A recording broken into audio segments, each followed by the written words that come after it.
Good morning dear students. महाविद्यालय के YouTube channel पर थर्ड ईयर ज्योग्राफी के बच्चों का स्वागत है। आज की क्लास में हम भारत के अपवाह तंत्र में जो प्रायद्वीपीय नदियां है उसके बारे में चर्चा करेंगे। इसके पूर्व हमने हिमालयी जो अपवाह तंत्र है, हिमालय की जो नदियां हैं जिसमें सिंधु नदी अपवाह तंत्र, गंगा नदी अपवाह तंत्र और ब्रह्मपुत्र के अपवाह तंत्र को अब तक हमने देखा। आज हम देखेंगे प्रायद्वीपीय भारत की नदियां देखेंगे, जिसमें प्रायद्वीपीय भारत की नदियों को देखने से पहले हम पिछली क्लास में हमने जो भारत की फिजियोग्राफी पढ़ी थी, भारत के जो भौतिक प्रदेश पढ़े थे, उसमें हमने प्रायद्वीपीय भारत के बारे में चर्चा करी थी। प्रायद्वीपीय भारत हमारा उल्टा त्रिभुज आकार में फैला हुआ है, जो आपका उत्तरी महान मैदान है नदियों द्वारा निर्मित, उसके नीचे, और इसके जो उच्चावच है यहाँ पर और इसका जो ढाल है उसी के अकॉर्डिंग यहाँ की नदियों का अपवाह क्रम हमको देखने को मिलता है। जो प्रायद्वीपीय भारत के जो विभिन्न रेंजेस हैं, अरावली, सतपुड़ा, विंध्यन, वेस्टर्न घाट और ईस्टर्न घाट को हमने देखा है पिछली क्लासों में। प्रायद्वीपीय पठार जब हमने पढ़ा था तब, तो ये जो उच्चावच है यहाँ का, ये जो रेंजेस हैं और ये जो घाट है, इसी के अकॉर्डिंग यहाँ का जो नदियां हैं उनका अपवाह क्रम है। मुख्य रूप से जो प्रायद्वीपीय भारत की नदियां हैं उसमें अधिकतर नदियां बंगाल की खाड़ी में गिरती हैं, और जो सेंट्रल आपके भारत की नदियां हैं विशेष करके उत्तरी मैदान के नीचे और प्रायद्वीपीय पठार के ऊपर की तरफ जो सतपुड़ा और विंध्यन क्रम की जो नदियां हैं वो अधिकतर आपका अरब सागर के अंतर्गत गिरती है। अब हम देखेंगे प्रायद्वीपीय भारत की नदियों में जो सबसे पहली नदी है वो है नर्मदा। देखिए, जो नर्मदा नदी है इसका जो उद्गम स्थल है वो महाराष्ट्र और मध्य प्रदेश के बॉर्डर पर आपकी ये सतपुड़ा रेंजेस हैं। ये महाराष्ट्र और मध्य प्रदेश को अलग करती हैं, ये जो दोनों रेंजेस हैं वो। और जो सतपुड़ा रेंज है उसकी एंडिंग होती है यहाँ पर, सतपुड़ा रेंजेस की एंडिंग होती है उत्तर, जो आपका मध्य पश्चिमी पूर्व भाग है, और यहाँ जो मेघालय हिल्स है, इन दोनों के सेंटर पे अमरकंटक जो चोटी है वहां से नर्मदा नदी की उत्पत्ति होती है। विशेष करके हम इसको मेघालय हिल्स की चोटी मानते हैं अमरकंटक को। जब हमने सतपुड़ा रेंजेस पढ़ी थी उसमें सतपुड़ा रेंजेस में मेघालय हिल्स हमने देखा था। तो जो मेघालय हिल्स है वो महाराष्ट्र और छत्तीसगढ़ के बॉर्डर पे है, और आपका यहाँ से नर्मदा नदी की उत्पत्ति होती है। एक तरीके से 3 स्टेट्स का बॉर्डर यहाँ लगता है, छत्तीसगढ़, महाराष्ट्र और मध्य प्रदेश पर। अमरकंटक वाकई में जो है वो आपका मध्य प्रदेश में ये रेंज गिनी जाती है, जो चोटी है वो गिनी जाती है। यहाँ से इसका उद्गम है। ये जो नदी है वो आपका अमरकंटक से निकलकर पश्चिम की ओर बहती है। कहाँ बहती है? ये विंध्यन और सतपुड़ा जो रेंजेस हैं उनके मध्य नेचुरली डिप्रेस्ड लैंड है विंध्यन और सतपुड़ा के बीच में, यहाँ से ये नदी निकलती है। आप देखिए ऊपर की तरफ यहाँ विंध्यन क्रम है, ऊपर की तरफ आपका विंध्यन रेंजेस है और नीचे की तरफ आपका जो है वो सतपुड़ा रेंज है। और इन दोनों के मध्य ये नेचुरली डिप्रेस यानी कि नेचुरली आपका नीचे वाला भाग है, क्योंकि दोनों साइडों में इस नदी के ऊपर उठे हुए रेंजेस हैं। उनकी दोनों घाटियों के मध्य, मतलब ये जो आपकी जो नर्मदा नदी बहती है वो एक तरीके से ब्रंश घाटी में बहती है, विंध्यन और सतपुड़ा के मध्य जो डिप्रेस लैंड है उसके बीच में। तो यहाँ से अमरकंटक से निकलती हुई ये आपका अधिकतर मध्य प्रदेश के बॉर्डर से, मध्य प्रदेश और महाराष्ट्र का बॉर्डर बनाती है एक तरीके से ये नदी। और इसके पश्चात यहाँ पर ये आकर महाराष्ट्र और मध्य प्रदेश का बॉर्डर क्लियरली बनाती है यहाँ तक। और यहाँ पर ये नदी 3 जंक्शन बनाती है बॉर्डर का, इधर से गुजरात, इधर से मध्य प्रदेश और यहाँ से आपका महाराष्ट्र। मध्य प्रदेश और महाराष्ट्र के मध्य ये नेचुरली 30 से 40 किलोमीटर का बॉर्डर बनाती है ये नदी। और उसके पश्चात आपकी आगे बढ़ती है यहाँ पर, और फाइनली ये महाराष्ट्र और उसके पश्चात जो बॉर्डर बनाती है वो महाराष्ट्र और गुजरात का बनाती है। देखिए कंपटीशन एग्जाम में आता है कि जो नर्मदा नदी है वो किन किन राज्यों के मध्य बॉर्डर बनाती है, तो मध्य प्रदेश, नीचे से आपका महाराष्ट्र और उत्तर से आपका गुजरात। यहाँ पर वापस ये गुजरात और महाराष्ट्र का बॉर्डर बनाती है लगभग 40 से 50 किलोमीटर, और उसके बाद फाइनली ये गुजरात में पहुंचती है और गुजरात में भरूच शहर से होकर ये गुजर के आपकी खंबात की खाड़ी में ये नदी है वो गिरती है। हमने जब आपके पश्चिम और पूर्वी घाट पढ़े थे तब मैंने आपको बताया था कि जो पश्चिम घाट की जो नदियां हैं वो आपका पश्चिम तट की जो नदियां हैं वो डेल्टा नहीं बनाती हैं, ये नदियां ज्वारनदमुख या एस्चुरी का निर्माण है वो करती है। तो इस तरीके से आपका एंटायर जो ये नर्मदा रिवर है वो गुजरात और मध्य प्रदेश की लाइफलाइन भी कही जाती है। सांस्कृतिक दृष्टिकोण से भी ये नदी बहुत ही पूजनीय है।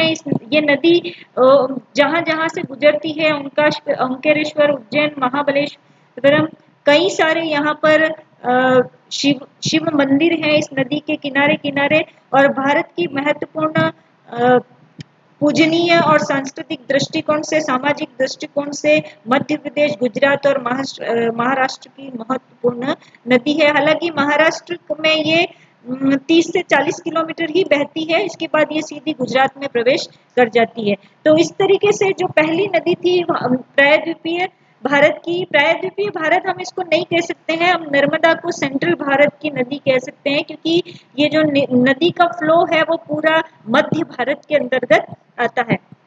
दूसरी जो नदी है वो है ताप्ती। देखिए जो ताप्ती नदी है वो आपकी जिस तरीके से नर्मदा नदी बह रही है उसी क्रम में, उसी के पैरेलल ये सतपुड़ा के नीचे की तरफ, सतपुड़ा का जो ढाल है वो दक्षिण की तरफ है, तो वहां से ये बहती है। ये जो नदी निकलती है वो दक्षिणी मध्य प्रदेश, ये हम मध्य प्रदेश स्टेट में ही है। मध्य प्रदेश स्टेट में विंध्यन क्रम भी गुजरता है और सतपुड़ा क्रम भी गुजरता है। जो सतपुड़ा क्रम है मध्य प्रदेश में वो मध्य प्रदेश और महाराष्ट्र को अलग करता है। ये बॉर्डर बनाता है, नेचुरल बॉर्डर बनाता है सतपुड़ा क्रम महाराष्ट्र और मध्य प्रदेश के मध्य।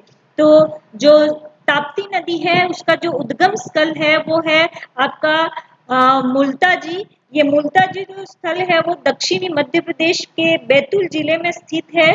यहाँ से ये नदी ईस्ट सेंट्रल पार्ट जो सतपुड़ा है, सतपुड़ा के इस सेंट्रल पार्ट से गुजरती हुई मध्य में ये गुजरती है। यहाँ पर ये नदी जो है वो कर्व बनाती है, और कर्व बनाने के साथ ये मध्य प्रदेश और महाराष्ट्र का बॉर्डर बनाती है, नेचुरल बॉर्डर बनाती है ये। और कम से कम ये जो बॉर्डर है महाराष्ट्र और इसके बीच वो 50 से 60 किलोमीटर के मध्य का ये बॉर्डर है। उसके बाद ये नदी वापस एक बार मध्य प्रदेश में होकर पुनः ये सीधी ये नदी फिर आती है आपकी महाराष्ट्र के अंदर 50 से 60 महाराष्ट्र में ये आती है, और महाराष्ट्र में लगभग 200 से 300 किलोमीटर ये लंबी बहती है। और इसके पश्चात पुनः ये आपका महाराष्ट्र और गुजरात के मध्य बॉर्डर बनाती है ये नदी। गुजरात और बॉर्डर के मध्य, गुजरात के मध्य 50 से 40 किलोमीटर बॉर्डर बनाती है गुजरात और महाराष्ट्र के मध्य, और फाइनली ये प्रवेश करती है गुजरात स्टेट में, और गुजरात के सूरत सिटी से होकर ये नदी आखिर में आपके गिरती है हाजीरा मैंगरू के पास, अरब सागर में ये जो नदी है वो गिर जाती है। तो देखिए जो नर्मदा और ताप्ती जो दो नदियां हैं वो इन्हीं एक ही रेंजेस से, जो सतपुड़ा रेंज है आपकी उसी के आसपास से दोनों नदियां निकलती हैं। दोनों का क्रम एक जैसा है, दोनों फाइनली आपकी गुजरात स्टेट में पहुंचती हैं। दोनों नदियां जो हैं वो आपका मध्य प्रदेश, महाराष्ट्र और गुजरात का बॉर्डर है वो कहीं ना कहीं जब ये आगे पीछे मुड़ती हैं तब बनाती हैं। तो आप ध्यान रखिएगा ये दोनों आपके सेंट्रल इंडिया की महत्वपूर्ण नदियां हैं जो आपकी पश्चिम में बहती है। ये दोनों ऐसा मानते हैं इन नदियों को कि ये अपने जो दिशा है उसकी उल्टी दिशा में ये नदियां हैं वो बहती हैं। तीसरी जो महत्वपूर्ण नदी है सेंट्रल इंडिया की वो है आपकी माही नदी। माही नदी आप सभी जानते हैं हमारे डूंगरपुर बांसवाड़ा से होके माही नदी गुजरती है। ये मध्य प्रदेश में जो विंध्यन रेंजेस हैं आपकी मध्य प्रदेश की, उसमें आपकी मऊ की पहाड़ियों से ये नदी निकलती है, और राजस्थान के वागड़ प्रदेश में ये मध्य प्रदेश और राजस्थान के मध्य ये बॉर्डर बनाती है, कम से कम 15 से 20 किलोमीटर का। और उसके पश्चात उत्तर की तरफ प्रवाहित होके ये नदी जो है वो बांसवाड़ा के खांडू गांव के पास यू टर्न लेती है ये नदी वापस, और डूंगरपुर और बांसवाड़ा दो जो जिले हैं उसकी सीमा बनाती हुई ये वापस ये नदी आपका गुजरात राज्य में फाइनली प्रवेश करती है, और वापस आपकी खंबात की खाड़ी में ये नदी जो है वो गिर जाती है। तो माही नदी तीसरी महत्वपूर्ण नदी है आपके इस क्रम की। जो चौथी नदी है वो है आपकी साबरमती। देखिए जो साबरमती है वो हमारे जो राजस्थान की जो अरावली रेंजेस है, उन अरावली रेंजेस में नाग पहाड़ियां हैं अजमेर के पास, वहां से ये नदी निकलती है। और वहां से ये नदी निकलने के पश्चात आपकी दक्षिण पश्चिम में बहती हुई आपकी ये नदी गुजरात राज्य में प्रवेश करती है, और गुजरात के अहमदाबाद शहर के मध्य से होकर ये साबरमती नदी गुजरती है और अंत में गुजरात में बहते हुए खंबात की खाड़ी में गिरती है। तो देखिए यहाँ हमने 4 नदियां देखी। ये चारों नदियां जो है नर्मदा, जो नर्मदा है, इसके बाद आपकी ताप्ती है, माही है और साबरमती है। ये चारों नदियां हमारे फाइनली जिस स्टेट से होके गुजरती है वो है गुजरात। तो आप देखिए जो गुजरात स्टेट है उसको यहाँ 4 नदियां एक साथ मैदान के रूप में मैदान बनाती हुई मिल रही है। ये सभी नदियां अपने साथ अपरदित पदार्थ लाती हैं और मैदान का निर्माण करते हैं। इसीलिए हम कहते हैं कि जो गुजरात का जो सौराष्ट्र क्षेत्र है वो काफी उपजाऊ है, वो इसी कारण से है कि यहाँ 4 नदियां आकर मिल रही हैं एक साथ, जिसके कारण ये जो पूरा लैंड है वो फर्टाइल लैंड यहाँ पर है। नेक्स्ट हम बात करेंगे अब जो नदी है वो है हमारी हम अब बात करेंगे प्रायद्वीपीय भारत की। अभी तक हमने जो बात करी थी वो सेंट्रल भारत की करी थी, मध्य भारत की करी थी। अब हम जिन नदियों की बात करेंगे वो ये पूरी आपकी प्रायद्वीपीय नदियां यहाँ आएगी, जिसमें पहली नदी ये आपके वेस्टर्न घाट है, ये आपके ईस्टर्न घाट हैं और ये वेस्टर्न घाट है। हमने घाटों को पिछली क्लास में हम इनको पढ़ चुके हैं। अब हम देखेंगे जो सबसे पहली नदी आती है इस क्रम में वो है आपकी महानदी। महानदी आप सभी ने नाम सुना है, छोटी क्लासों में आप इसके बारे में पढ़ भी चुके हो।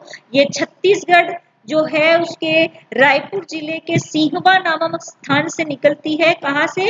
ये पूरा आपका छत्तीसगढ़ स्टेट है। ये देखिए ये पूरा छत्तीसगढ़ स्टेट है। छत्तीसगढ़ स्टेट में सेंट्रल ईस्ट में जो आपका रायपुर जिला है, उस रायपुर जिले के सिहावा नामक स्थान से ये नदी निकलती है, जो पहले नॉर्थ डायरेक्शन में बहती है। देखिए ये जो नदी है वो पहले नॉर्थ डायरेक्शन में जाती है, फिर थोड़ा सा यू टर्न लेती है और रायगढ़ के पास ये जो नदी है वो यू टर्न लेती है, और उसके बाद बिहार और उड़ीसा और छत्तीसगढ़ का ये नदी बॉर्डर बनाती है। कम से कम 30 से 35 किलोमीटर ये बॉर्डर बना के ये फाइनली प्रवेश करती है ये नदी उड़ीसा में। उड़ीसा में संबलपुर के पास इस पर हीराकुंड बांध बना हुआ है। हीराकुंड एक बहुउद्देशीय परियोजना है जिसे आप सभी जानते हैं, जो कि उड़ीसा के संबलपुर जो जिला है वहां पर बना हुआ है। उसके पश्चात ये जो नदी है वो आगे बढ़ती है संबलपुर के पश्चात, और संबलपुर के पश्चात ये जो नदी है वो वापस आपका यू टर्न लेके पूर्णतः ईस्ट में गुजरती है। ईस्ट में बहने के पहले ये जो है वो आपका जो ईस्टर्न घाट है इसको क्रॉस करती है। यहाँ नदी क्या कर रही है? ईस्टर्न घाट को क्रॉस कर रही है। ये पूरा आपका ईस्टर्न घाट है, पूर्वी घाट है। यहाँ ये नदी ईस्ट घाट जो घाट है उसको क्रॉस करने के पश्चात ये नदी पहुंचती है उड़ीसा के कटक शहर में, और उड़ीसा के कटक शहर में पहुंचने के बाद ये नदी कई सारी ट्रिब्यूटरीज में बढ़ जाती है, और ट्रिब्यूटरीज में बढ़ने के साथ साथ ये निर्माण करती है महानदी डेल्टा का, ये नदी निर्माण करती है। तो देखिए ये नदी भी अपने उद्गम स्थल से उल्टी दिशा में बह के वापस आपकी पूर्व दिशा में आती है। मतलब पहले इसका जो प्रवाह है वो नॉर्थ डायरेक्शन में है, फिर आपका ईस्ट डायरेक्शन में होता है, फिर इसका प्रवाह ईस्ट साउथ में हो जाता है, और फाइनली ये कटक शहर के पास डेल्टा का निर्माण करती है। तो ये बात करी हमने प्रायद्वीपीय भारत की। जो पहली नदी है वो महानदी, जो छत्तीसगढ़ में सिवहा से निकलती है। नेक्स्ट जो नदी है वो है आपकी गोदावरी नदी। इसे दक्षिण भारत की गंगा भी कहा जाता है। दक्षिण भारत की नदियों में सबसे लंबी नदी है आपकी गोदावरी नदी।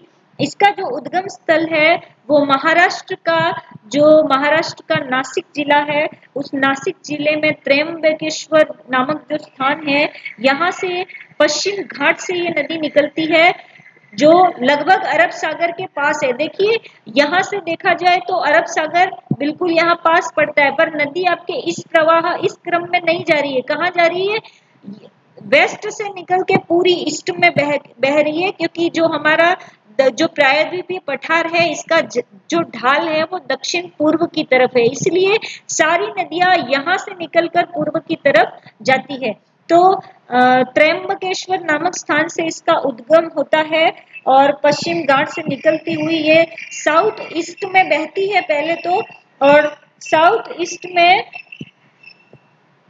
साउथ ईस्ट में पूरा महाराष्ट्र में बहती हुई ये नदी आती है आपके तेलंगाना के बॉर्डर पर, और तेलंगाना और महाराष्ट्र के मध्य ये नदी बॉर्डर बनाती है।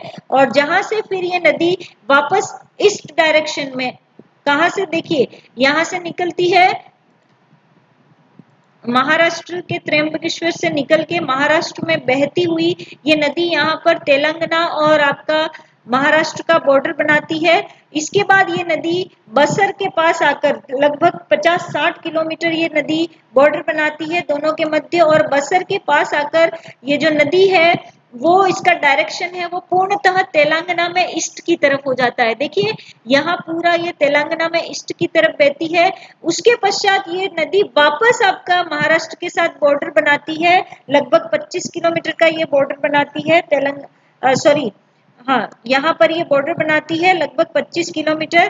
कहाँ पर? महाराष्ट्र के साथ। ये जो पूरा स्टेट है आपका ये महाराष्ट्र है। देखिए यहाँ से यहाँ तक ये पूरा आपका महाराष्ट्र है। तो तेलंगाना और एक बार यहाँ बॉर्डर बनाती है इस तरफ, फिर दूसरी बार ये बॉर्डर बनाती है यहाँ 25-30 किलोमीटर का बॉर्डर यहाँ बनाने के बाद वापस ये नदी बॉर्डर बनाती है तेलंगाना और छत्तीसगढ़ के मध्य। ठीक है, तेलंगाना और छत्तीसगढ़ के मध्य ये लगभग आपकी वापस 25 किलोमीटर बहती है और फिर साउथ में एकदम से यू टर्न लेती है। यहाँ पर ये यू टर्न लेती है साउथ में,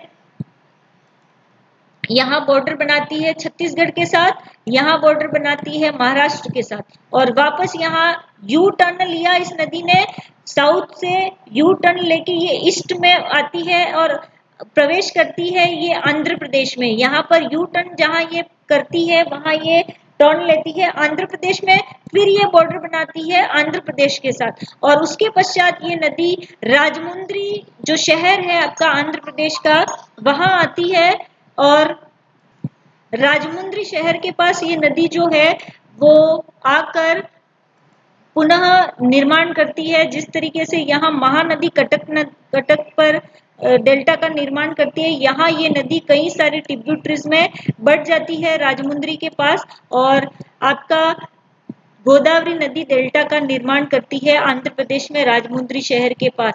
यहाँ पर जिस तरीके से आपका सुंदरबन का डेल्टा है मैंग्रोव ट्रीज का, उसी तरीके से यहाँ जो फॉरेस्ट है उसको कोरिंगा मैंग्रोव कहा जाता है। यहाँ जहाँ डेल्टा बना हुआ है यहाँ कोरिंगा मैंग्रोव है, ये याद रखिएगा। और जो वाइल्ड लाइफ सेंचुरी है यहाँ पर इसी जो मैंग्रोव के वन है उनमें, जिसको कहा जाता है कोरिंगा वाइल्ड लाइफ सेंचुरी। ठीक है, तो ये जो नदी आपकी जैसे ही राजमुंद्री में आकर इसने डेल्टा बनाया, यहाँ आपका डेल्टा है, तो इस नदी के जो आपके उत्तर की तरफ जो जिले पड़ते हैं आंध्र प्रदेश में उनको ईस्ट गोदावरी के जिले कहा जाता है, और जो पश्चिम की तरफ जो जिले हैं उनको वेस्टर्न गोदावरी डिस्ट्रिक्ट है वो आंध्र प्रदेश में कहा जाता है। तो देखिए ये नदी आपके महाराष्ट्र से उद्गम करती है और उसके बाद बॉर्डर बनाती है किन किन स्टेट्स का? एक तो महाराष्ट्र तेलंगाना के साथ, तेलंगाना और छत्तीसगढ़ के साथ, और बाद में बनाती है तेलंगाना और आंध्र प्रदेश के साथ। तो दो मुख्य रूप से राज्यों में ये बहती है, महाराष्ट्र तेलंगाना, और तीसरा है आपका आंध्र प्रदेश। छत्तीसगढ़ के साथ ये सिर्फ सीमा बनाती है, इसमें बहती नहीं है। ठीक है, ये बात आप ध्यान रखिएगा। नेक्स्ट हम बात करेंगे, जो चौथी नदी है वो है हमारी कृष्णा नदी। कृष्णा नदी का जो उद्गम स्थल है वो भी आपका वेस्टर्न घाट है। इस यहाँ से, जहाँ से कृष्णा नदी उद्गमित होती है, यहाँ से मात्र जो आपका अरेबियन सी है वो 70 किलोमीटर की दूरी पर ही अवस्थित है। ये पश्चिम घाट में आपका महाराष्ट्र के महाबलेश्वरम नामक स्थान से इस नदी की उत्पत्ति होती है।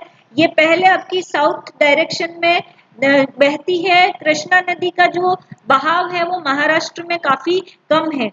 ये जैसे महाराष्ट्र में साउथ डायरेक्शन में बह के ये पहुंचती है कर्नाटक के बॉर्डर पर। ये देखिए, ये आपका कर्नाटक का बॉर्डर है। ठीक है, कर्नाटक के बॉर्डर पर आने के पश्चात ये जो नदी है वो आपकी 50 किलोमीटर का बॉर्डर बनाती है। और कर्नाटक का बेलगाम जिला है, उस बेलगाम जिले के पास मंगावती नामक गांव है, यहाँ पर ये प्रवेश करती है 50 किलोमीटर का बॉर्डर बनाने के पास। और पूर्णतः उसके पश्चात इसका जो डायरेक्शन है वो साउथ से ईस्ट हो जाता है और ईस्ट दिशा में ये पूर्णतः कर्नाटक में बहती है। और उसके पश्चात इसका जो बॉर्डर बनता है वो तेलंगाना के साथ बनता है।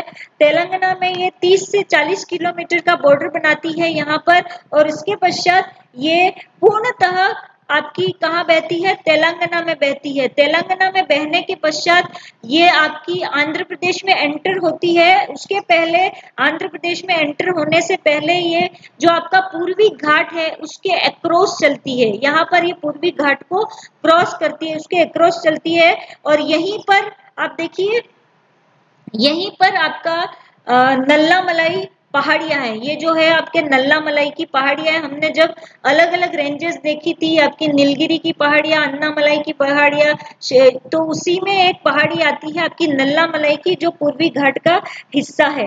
ठीक है, और उसके पश्चात ये जो नदी है वो आपकी एंटर करती है वापस आपका ईस्ट डायरेक्शन में बहने के पश्चात ये जो नदी है उसका जो डायरेक्शन हो जाता है वो नॉर्थ की तरफ हो जाता है। ये नदी वापस तेलंगाना और आंध्र प्रदेश का बॉर्डर बनाती है। लगभग 200 से 300 किलोमीटर ये नदी बॉर्डर बनाती है और जो पूर्वी घाट है उसके अक्रॉस बहती है। और उसके पश्चात ये जो नदी है वो आपकी आंध्र प्रदेश में प्रवेश करती है कृष्णा जिले में। कृष्णा, यहाँ पर जो आंध्र प्रदेश में ये जहाँ नदी प्रवेश कर रही है उसका नाम है कृष्णा जिला। आंध्र प्रदेश में कृष्णा नदी के नाम से इस जिले का नाम पड़ा है, जहाँ पर ये नदी वापस इस डायरेक्शन में बढ़ती है। देखिए, यहाँ ये साउथ डायरेक्शन में थी, फिर इसका जो डायरेक्शन है वो ईस्ट हो जाता है, फिर ये वापस नॉर्थ में बहती है और फिर ये वापस ईस्टर्न डायरेक्शन में कृष्णा जिले में आंध्र प्रदेश में प्रवेश करती है। और विजयवाड़ा आंध्र प्रदेश का जो सिटी है उसको क्रॉस करके उस सिटी से निकलकर ये नदी अंत में जो आपका देव सीमा जो डेल्टाई क्षेत्र है इसमें जाकर ये नदी है वो गिरती है। तो यहाँ पर भी ये नदी जो है वो आपका डेल्टा का निर्माण है वो करती है। देखिए, आपका जो ये पूर्वी घाट है वो सारा, हमने जब पूर्वी घाट की विशेषता देखी थी तब देखा था कि जो पूर्वी घाट है वो जगह जगह पर कट फट गया है। किसके कारण? इन नदियों के द्वारा। ये जो आपकी महानदी, कृष्णा नदी और गोदावरी, ये तीनों नदियां जो आपके पश्चिम से निकलकर पूर्व की तरफ आती हैं, तब ये नदियां हैं वो इस पूर्वी घाट को क्रॉस करती हैं। क्रॉस करते समय ये नदियां हैं वो इस पूर्वी घाट को इसने अपर्दित किया है जगह जगह पे। गोदावरी ने इसको यहाँ अपर्दित किया है, महानदी ने इसको यहाँ अपर्दित किया है और कृष्णा नदी ने इसको यहाँ अपर्दित किया है। इसीलिए ये पूर्वी जो घाट है वो समानांतर एक जैसा फैला हुआ नहीं है, जगह जगह पर ये नदी के कारण अपर्दित हो चुका है, कट फट गया है। और ये नदियां इसीलिए डेल्टा बना रही है कि काफी बड़े हिस्से को ये काट के अपने साथ अपर्दित पदार्थ लाती है और उस अपर्दित पदार्थ को लाके ये तट, जो आपके पूर्वी तट है वहां पर ये बिछा देती है, जिसके कारण यहाँ पर डेल्टा का निर्माण होता है। तो 3 बड़े डेल्टाई क्षेत्र हैं आपके, दामोदर, आपका गोदावरी का डेल्टा और तीसरा है आपका कृष्णा नदी का डेल्टा।